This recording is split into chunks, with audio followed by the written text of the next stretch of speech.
ইসলাম অনুসারে ছেলেদের মেহেদি পরা কি হারাম? আমাদের মধ্যে অনেক পুরুষ মানুষ ঈদের সময় বা বিয়েবাড়ির সময় হাতে মেহেদি লাগায়, কিন্তু আমাদেরকে সবথেকে প্রথমে কোরআন ও হাদিসের আলোকে জানতে হবে যে পুরুষ মানুষ হাতে সাজসজ্জার জন্য মেহেদি লাগাতে পারবে কি না। হাদিস থেকে এটা জানা যায় যে মেয়েদের জন্য হাতে মেহেদি পরা মুস্তাহাব, অর্থাৎ মেয়েরা যদি সাজসজ্জার জন্য হাতে মেহেদি পরে তাহলে তা ভালো, এবং মেহেদি হলো মেয়েদের সাজসজ্জার একটি সরঞ্জাম।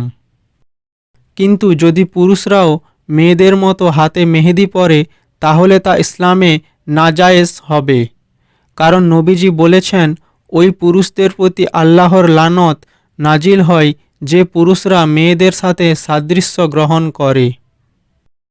মেহেদি হলো মেয়েদের সাজার সরঞ্জাম, কিন্তু পুরুষরাও যদি মেয়েদেরকে অনুসরণ করে মেয়েদের মতো হাতে মেহেদি পরে তাহলে তা পুরুষের জন্য নাজায়েজ হবে। অতএব বিয়েবাড়িতে বা ঈদের সময়েও পুরুষ মানুষের মেহেদি পরা উচিত নয়।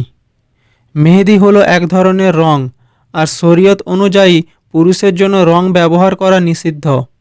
আবু হুরায়রা থেকে বর্ণিত, নবীজি বলেছেন পুরুষের সুগন্ধি এমন হবে যার ঘ্রাণ প্রকাশ পায় এবং রং গোপন থাকে। এই রকম আরও অনেক হাদিসে পুরুষদের অঙ্গসজ্জার জন্য রং ব্যবহার করতে বারণ করা হয়েছে। তবে হাদিস থেকে জানা যায় যে পুরুষ মানুষেরা মাথার চুলে এবং দাড়িতে মেহেদি ব্যবহার করতে পারবে।